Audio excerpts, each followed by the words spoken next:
Good morning, LifePoint Church. My name is Brady, and I'm a follower of Jesus. And some of you probably aren't very comfortable right now because where we last left our hero Elijah was he was taking a nap. And you were thinking to yourself, basically the guy was living free in the widow's basement, getting fed for free by God. What does he need a nap for? Was he millennial or something? Like, what's going on? You know, you're just thinking like, come on, Elijah, you're fine. Why do you need to get fed by God? Why do you need to take a nap? You're okay. And maybe you needed that, but it's time to get up and do something.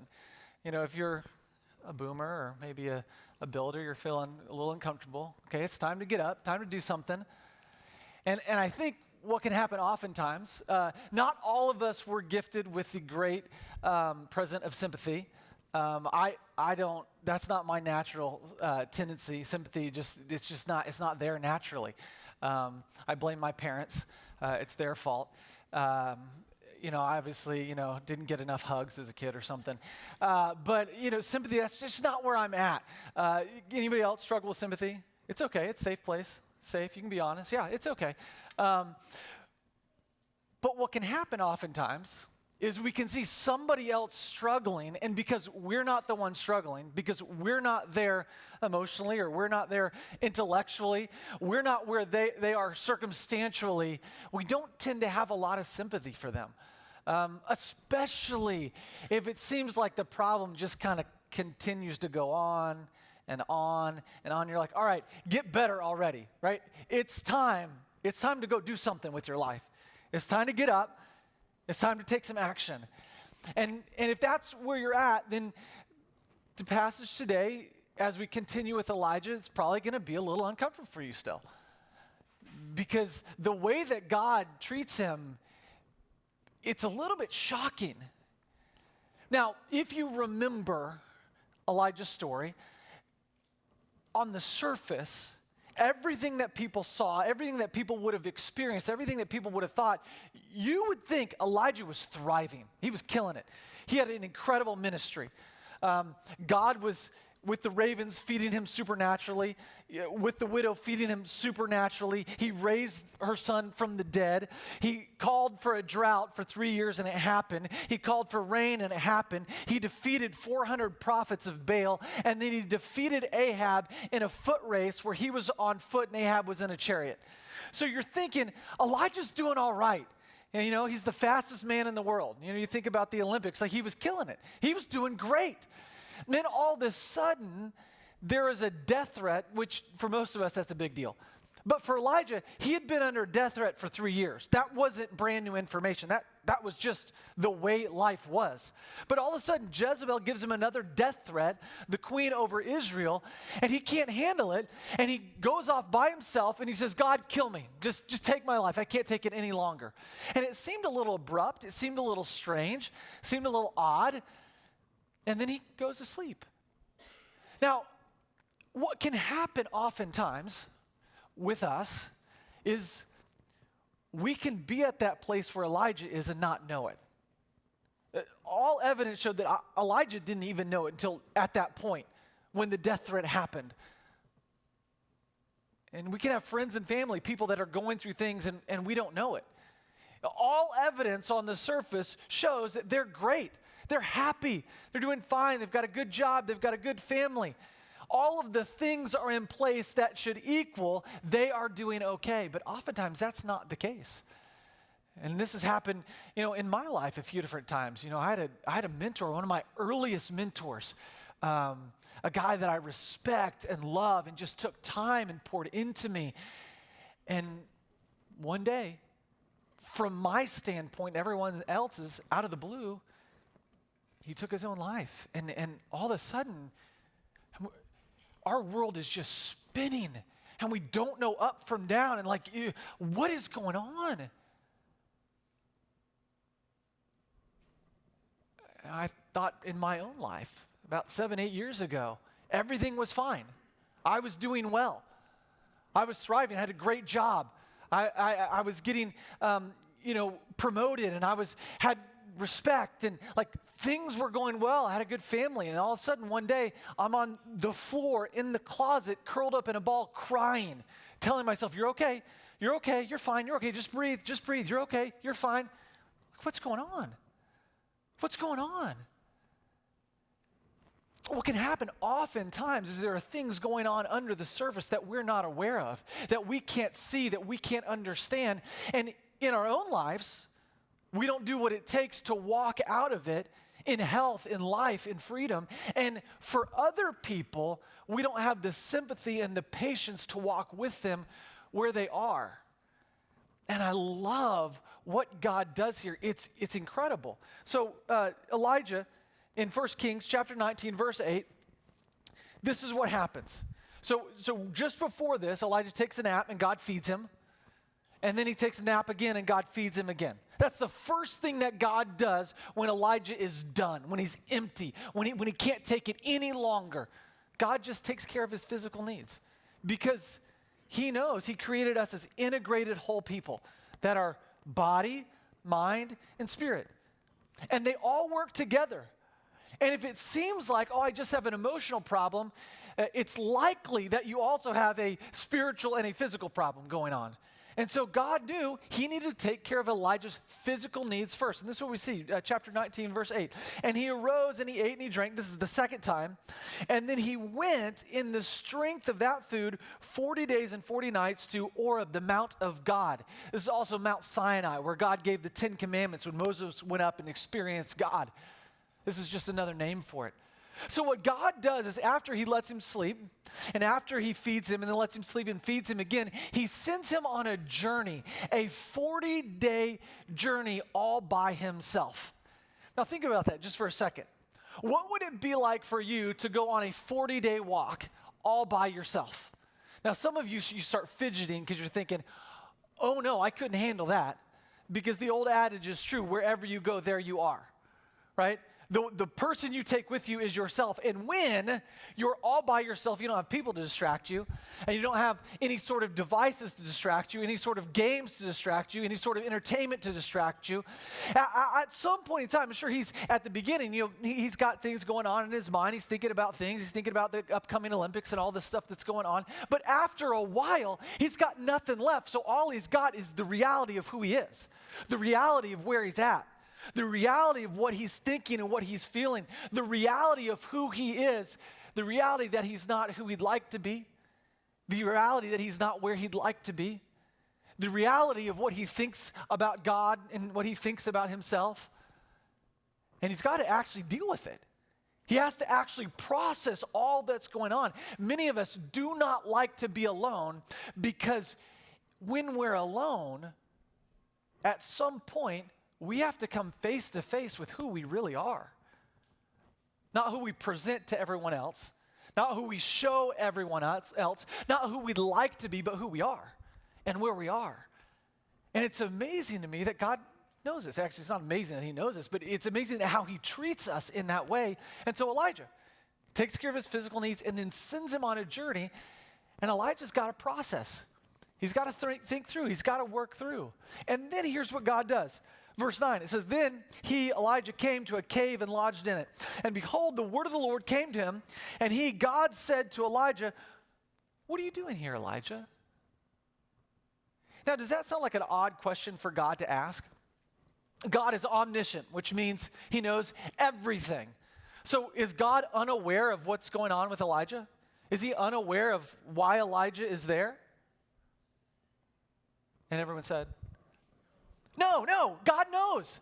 God knows why Elijah is there. He knows what's going on in his heart. He knows what's going on in his mind. He knows why he's there. He knows what's happened in the last 40 days. He knows what's happened in the last 30 years. In fact, he knows what has happened since creation. God knows it all. So why does God ask a question he already knows the answer to? Does that seem odd to you? So obviously he's not trying to glean information that he doesn't know yet. There's got to be some other explanation for why God would ask him this question. And here's how Elijah responds in verse 10. And he said, I've been very jealous for the Lord, the God of hosts, for you, basically. For the people of Israel, they've forsaken your covenant. They've thrown down your altars. They've killed your prophets with the sword. And I, even I, only am left. And they seek my life to take it away. So what's Elijah saying? Why are you here, Elijah? Basically saying, I'm here because of you. It's your fault. You're the reason I'm here. Don't you know what's been going on? Where have you been? Have you been off the clock? Have you not been the God of your people? Do you see what's happening? Your people are going nuts. They're going crazy. They've rejected you. They've forsaken you. You didn't do anything about it. They've killed all of your prophets, right? The people who speak for you, you didn't protect them. And now I'm the only one left. I'm the only prophet. I'm the only one who's faithful to you, the only one who's served you, the only one who's committed to you. I'm the only one left. God, where are you? What are you doing? What's going on? And you'd think in the next verse, God strikes Elijah with lightning. I mean, this is pretty audacious, the way that he talks to God, what he's saying to God. And then here's how God responds. Verse 11, and he said, God said, go out and stand on the mount before the Lord. And behold, the Lord passed by. First, just real quick, I don't know what it was like for you growing up, but when you said something like that to your parents, and then they said, hey, I want you to go wait for me in your room, how did you feel? You feel like, I'm probably going to get a surprise. You were probably going to get a surprise, just not one you thought. One that had to do with a belt or a spoon or a Tupperware handle. I don't know. Just speaking from experience. So he said, I want you to go out there and I want you to wait for me. And he says, and behold, the Lord passed by, and a great strong wind tore the mountains and broke in pieces the rocks before the Lord. Now, I've been in some windstorms. There was one in Quincy a few years back that knocked over trees. That's a big windstorm, okay? Huge. I don't know if you've ever gotten to experience something like that. A wind that can tear through rocks, that's probably pretty terrifying. And I'm thinking, oh no, Elijah's about to get it, right? God's displaying his power, right? He's terrifying him, letting him know his place. That's actually not the case, because it clearly says, but the Lord was not in the wind. That wasn't God. That wasn't what God was doing. And after the wind, an earthquake. Who's been in an earthquake? Not very many of you. So I grew up in the Midwest where there aren't earthquakes, to the best that I, experienced in my life. And then we moved out to California, and I remember the week before we moved out to California, we watched one of those disaster movies, and it was the one where California had this giant earthquake, and half of it just fell into the ocean. And I'm thinking, oh no. Because I don't know earthquakes. I don't know. Everyone talks about the San Andreas Fault, how bad it is. And it's like, it's terrifying. So I remember we experienced our first earthquake. And there's a couple different kinds of earthquakes you can experience, at least they tell me. One is more of a rolling type of earthquake. I don't know what that was like because I didn't experience one of those. The other one is a percussive one where it feels like someone is just hitting the ground from underneath very hard. It just jerks you up. And so that's what happened. We were sleeping. It was at 2 a.m. All of a sudden, it's just boom. And I shot out of bed, and I was in the doorway. I didn't even care if Jennifer was okay or not. I was going to survive this earthquake, right? I was going to be Dwayne Johnson, and I was going to, except for I wasn't going to save anyone. I was just going to take care of myself. But it's terrifying. And all of a sudden, an earthquake happens. But the Lord was not in the earthquake. And after the earthquake, a fire. But the Lord was not in the fire. And after the fire, the sound of a low whisper. Some translations say the sound of absolute silence. The sound of sheer silence. And when Elijah heard it, he wrapped his face in his cloak because Elijah knows he's about to encounter God. And that's a sign of respect, because no one can see a holy God and live. So Elijah wraps up his face because he knows in the whisper, this is actually God. And he went out and he stood at the entrance of the cave, and behold, there came a voice to him and said, "What are you doing here, Elijah?" Now wait a second. Didn't God already ask what he was doing here? Didn't he already ask that question that he already knew the answer to? Yes, he did. Yeah. He already asked that question, and Elijah gave an answer. Why in the world is God now asking for a second time something he already knows the answer to? Maybe it's because he knows that, through the last few minutes or hours when the wind and the earthquake and the fire happened, that Elijah's had some more time to process, and maybe he's going to give him a different answer. Let's see. Verse 14, Elijah said, I've been very jealous for the Lord, the God of hosts. For the people of Israel, they've forsaken your covenant, and they've thrown down your altars and killed your prophets with the sword. And even I only am left, and they seek my life to take it away. Word for word, exactly what he said before. It's almost as if he had been rehearsing this over the 40-day journey to Mount Horeb, right? Nothing had changed in Elijah's heart and mind. He's still mad at God. He's still pointing the finger at God. He's still asking, where are you? Where have you been? What's going on? Why did God ask twice something he already knew the answer to, knowing that Elijah twice was going to say the exact same thing? Isn't that interesting?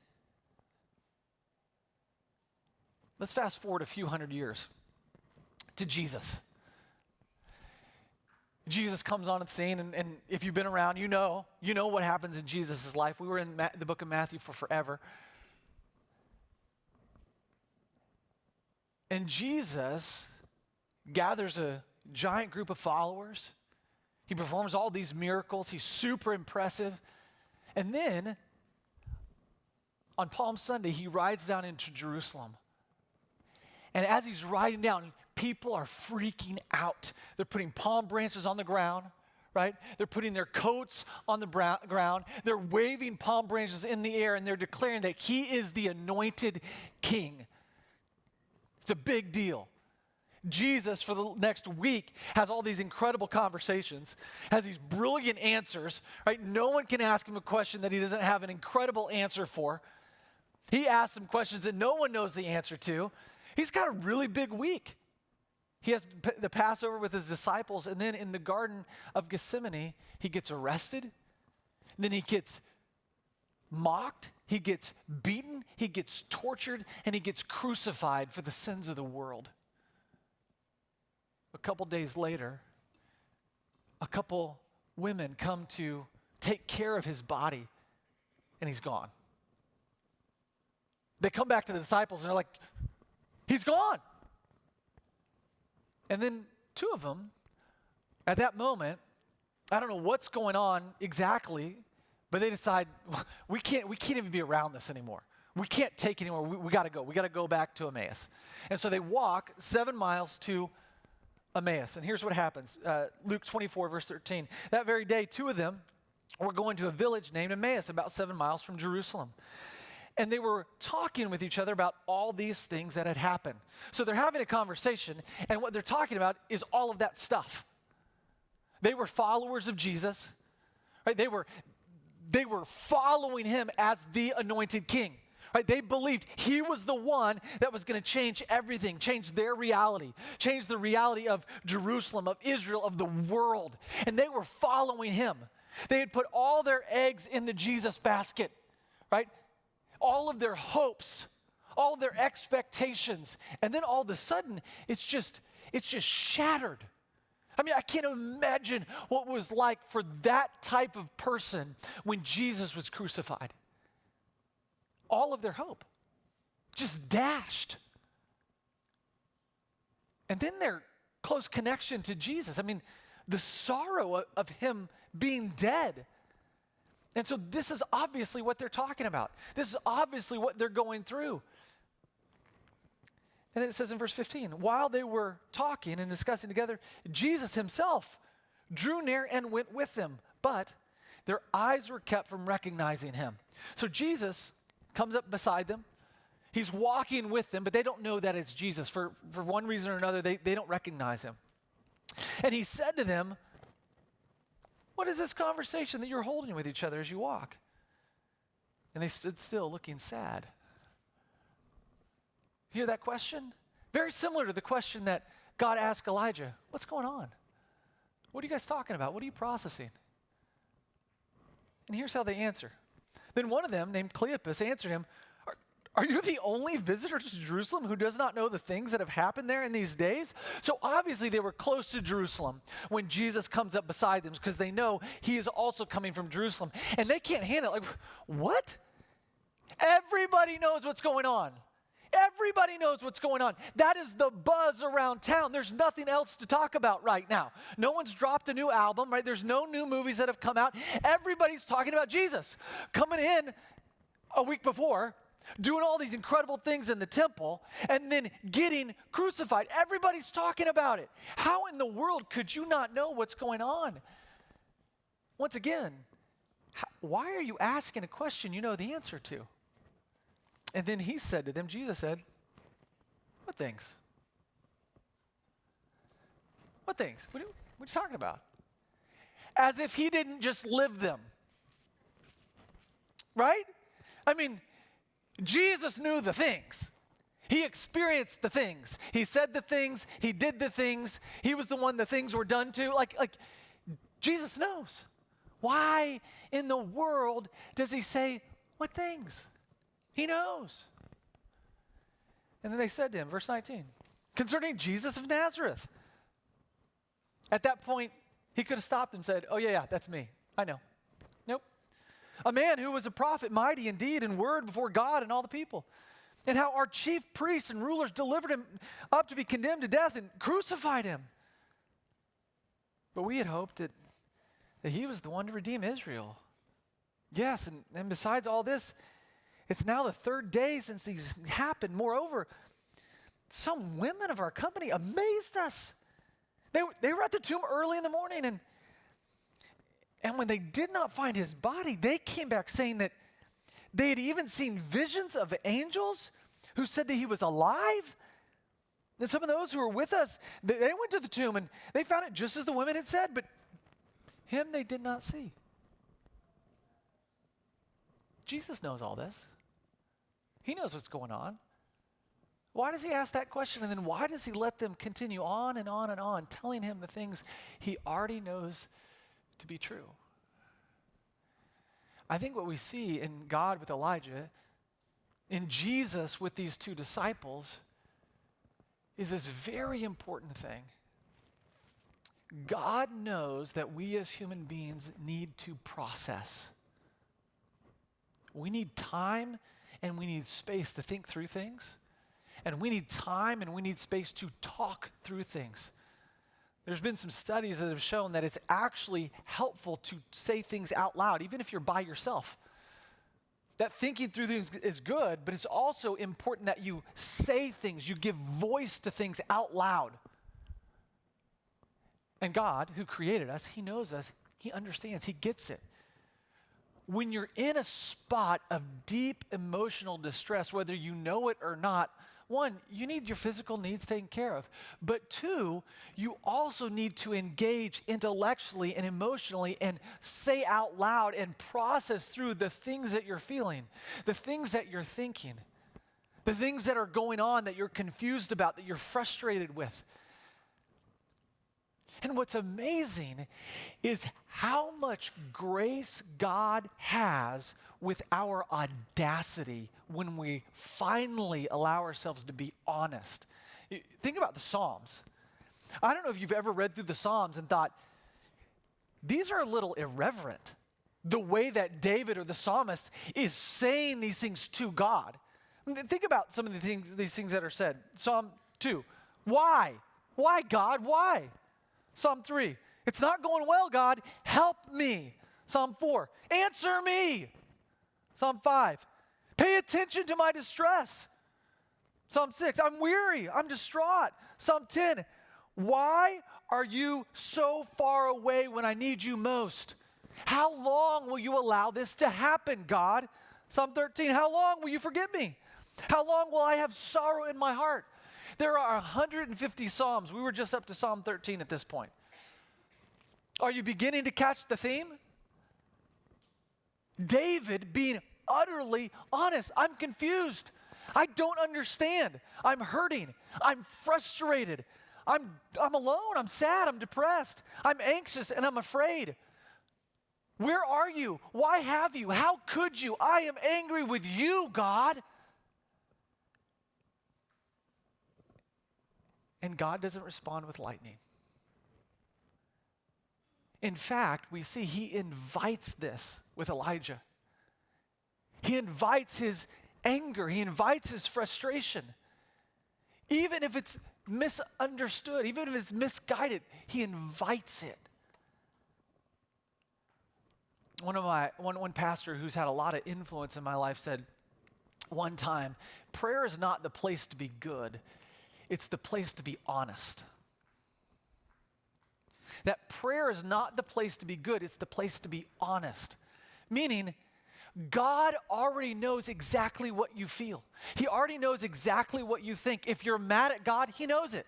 If you've thought really bad words towards God, he knows it. He's not shocked if you actually give voice to it. He knows. He knows. He knows exactly what you're feeling, and he wants you to express it to him. He doesn't want you to tidy up, to place a nice little bow on it, to make it look nice and neat, get your words together and your thoughts together. He wants you to be honest. He wants you to tell him where you're at, what you're feeling, what you're experiencing, what you're thinking. God is the type of God that invites our audacious honesty. You see this in so many people. But just so we're clear, you see it in Jesus. In the ultimate moment of audacious honesty, my God, why have you forsaken me? It's Jesus. The second person of the Trinity, God in the flesh, Jesus. Why have you forsaken me, God?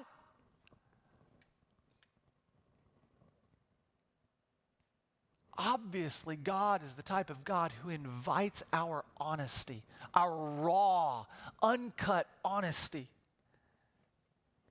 Prayer isn't the place to be good, it's the place to be honest. There was a season in my life where it felt like it was like hit after hit after hit. And I remember, I was in my car in Florida. I just dropped Jennifer off for work and I was done and I had it with God and I was super angry. And I'm driving on the highway and I'm just screaming at the top of my lungs at God. And he didn't strike me with lightning. I can only imagine if someone was driving beside me, they thought it was like on a call and I was just super mad at somebody. But I was angry at God and I let him have it. And God obviously allowed space for that. And I think it's important, and I know that in our day and age, we also struggle with reverence for God. And we need to be reverent towards God. But being dishonest with where we are is not being reverent. And God invites that also. God knows that there's a lot going on, and he gives us space to process. In fact, he invites us to process. He wants us to process alone, 40-day journey, with him, honestly and openly, audaciously, but also with others, with people. It's important that we process because there's stuff going on under the surface, and if we don't process, if we don't get it out, if we don't talk through it, then it will come up. Have you ever found yourself in a moment where you experienced an emotion that didn't match the situation? Either it was the wrong emotion or it was at the wrong level? Like all of a sudden things are fine and then you're just angry. Maybe you've had that drive in your car and you've been really angry at someone. Have you ever thought, that's actually not an appropriate amount of anger for someone just driving slow? Why in the world am I all of a sudden just super angry? Maybe, parents, you've had an experience with your kids. Your kid did something, and all of a sudden you're super angry with your kid, and you're like, well, I mean, yes, they shouldn't have done that, right? They shouldn't have stuck their gum underneath the counter. They shouldn't have done that. But Does that merit the level of anger I'm experiencing? Or maybe something happens, someone disappoints you, someone says something to you, and all of a sudden you are just overcome with sadness. You're thinking, what? How am I at this level? Well, it's likely because there's more going on in your heart and your mind that you have yet to process, that you have yet to work through. And God says, you need to work through that stuff. You need to process that stuff. You need to talk through that stuff. It is important that we engage in that way. And God says, be brutally honest. At least, let me show you example after example after example, including myself. Be brutally honest. And yet, this is where some of us want to stay. Some of us just live in that authenticity. This is where I am. This is what I feel. This is where I am. And we just stay right there. But it's super interesting what Paul teaches us and what God and Jesus together as one invite us into. It's that we grieve, but we grieve in a different way than the rest of the world. Paul says we grieve, but we don't grieve as those without hope, that we have hope. And what Paul is saying in the greater context is we know that there's a bigger picture. That yes, I am here in this place on my journey, but the journey's not over. And at the end of the journey, we know Jesus returns. He redeems and restores all things, right? The end of the book's already written. There's no more pain, no more sickness, no more distress, no more difficulty, no more broken relationships. Nothing. It's all taken care of. But we also know that even now in this moment where we're at, that there is a greater reality that we can't see. There's more going on than we know, more going on than we understand. There is a greater story that what's going on in my heart, my mind is only a piece of, it's only a part of. And so when we process, yes, we process exactly where we are. I am here. This is what I feel. This is what I'm experiencing. This is what I'm thinking. This is what's going on. This is my experience. But at the same time, knowing there's a much bigger story. And so we process authentically, but we also process in light of the whole, in light of the reality of what God is doing. And you see this in the Psalms over and over and over again. Psalm 42:11. Why are you downcast, my soul? Why are you in turmoil within me? Hope in God, for I shall again praise him, my salvation and my God. The psalmist is saying, I'm not praising him now. I don't feel praise now. I don't have hope now. But he's encouraging his own soul, have hope, because one day the situation will change. One day the circumstances will change, and I will again praise God. When things change from where they are, I'm going to praise God. So go ahead and put your hope in that future, that will happen. We believe and we love a God who is a good, loving Father. He's a God who comforts us in the midst of our affliction, and he's the God who saves us, and he's the God who will redeem us. And we know this reality, that even though it doesn't seem like it, even though it doesn't feel like it, one day things will change. And maybe we'll die in our misery right now. Maybe. That may be the case for some of us. But in that moment, when you take your last breath, when you close your eyes and then open them for the first time, to be apart from the body is to be with Christ. He said to the thief on the cross, today you will be with me in paradise. In that moment, something's going to happen. And Paul describes it like this. Paul says, when I contemplate the glories that are to come, like what's going to happen in that moment, when I think about that, it makes all these things I'm going through seem small. It's not because they are small, and Paul knew suffering, okay? I mean, if any of us know suffering, Paul knows suffering. He was whipped, he was beaten with rods, he was stoned almost to death, he was imprisoned, he was tortured. He spent a night and a day adrift to sea. My greatest fear ever, to be alone in the sea. Like, just the anxiety that would come from just not knowing when that shark's going to get me. Like, awful. Paul spent a night and a day adrift to sea. And he said, those things I experienced, when I think about what's going to happen in that moment, those seem small. It's not because they're small, but it's because in the light of the whole, in the bigger story, the glories that are going to come make these things seem tiny in comparison.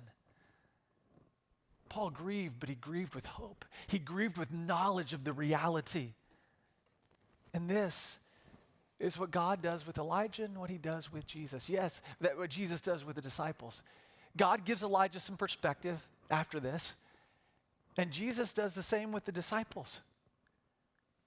He says, don't you understand that this all was to fulfill what was spoken by the prophets? And then he goes through the entire scriptures and he unpacks it for them, showing them that the things that just happened to Jerusalem were destined to happen. They had to happen according to the scriptures, the teachings of God. And here's how they respond in verse 31 of Luke 24. It says, and their eyes were open. And then all of a sudden they can recognize Jesus. Their eyes are open and they recognized him and he vanished from their sight. And then they said to each other, thinking back about what their experience, they said, did not our hearts burn within us while he talked to us on the road when he opened to us the scriptures? It's one of those things where they didn't feel it at the time, or they didn't sense it at the time. They didn't recognize it at the time.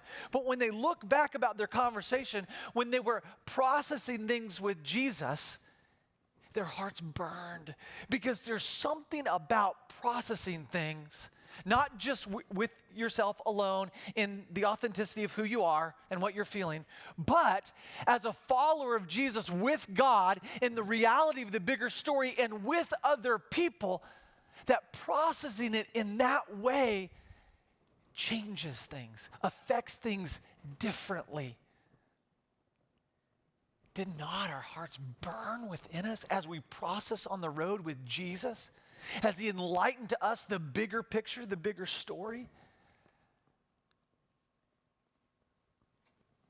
We believe in a God who created us, formed us, knit us together in our mother's womb, formed our personalities. He knows us, and he knows that as we go through this world, in this era of the broken, when things are not the way that they should be, he knows that we need to have our physical bodies taken care of. We need to sleep. We need to rest. We need to take a nap.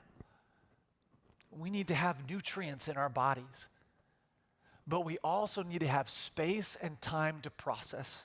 And we also need to be open and honest, audaciously with God. And we also need people surrounding us who are safe that we can process with. We need these things. And if we don't, it's just going to build and build and build until who knows what will happen. What an incredible God that not only invites our honesty, but isn't shocked by it and has lots of grace with it. What I love what Jesus does and what God does with Elijah is, although we're called to grieve with hope, what you see Jesus not doing is he doesn't step on our grief with hope. God doesn't step on Elijah's frustration with truth. He allows the space to just be open and honest. Ask him to do it. Ask him to do it again. And then, when it's appropriate, he brings truth. He brings hope. He didn't squelch the feelings, say you shouldn't feel that way. It's actually, here's the reality. You're fine. Don't worry about it. It's going to be better in the end. He didn't do that. He doesn't step on their pain with hope or truth. He gives space, allows them to process, and then when it's time, when it's appropriate, he brings in the reality. So for some of us, we're where Elijah was. We're struggling. And if you're there, no, take care of yourself. Process. It's good. It's important. But if you're not there, you're likely in relationship, close relationship to someone who is there. And you need to endeavor to be like the Father, endeavor to be like Jesus, and have patience and grace and sympathy, allowing people to process and just sit there with them in the processing, in the muck and mire. And don't be too quick to point out truth. Don't be too quick to throw out a Bible verse. Just be there with them. That's what Jesus did. That's what God did with Elijah. Henry Nouwen said this: the emptiness of the past and the future can never be filled with words, but only by the presence of a human being. And ultimately, that's what God did. He put on flesh. He put on flesh and dwelt among us. He didn't come to take us out of our circumstances, but instead to be with us in our circumstances. And then he gave us the baton to be his hands and feet, to be with one another in their circumstances. Sit with people. Listen to people. Ask questions you know the answer to, and listen to them say things that are wrong. Listen to them say things that are inappropriate. Listen to them say things that don't have the full picture in mind. And just sit with them. Because that's what our Father does. That's what Jesus does. What an incredible opportunity. What an incredible privilege to get to be like that with someone who's struggling.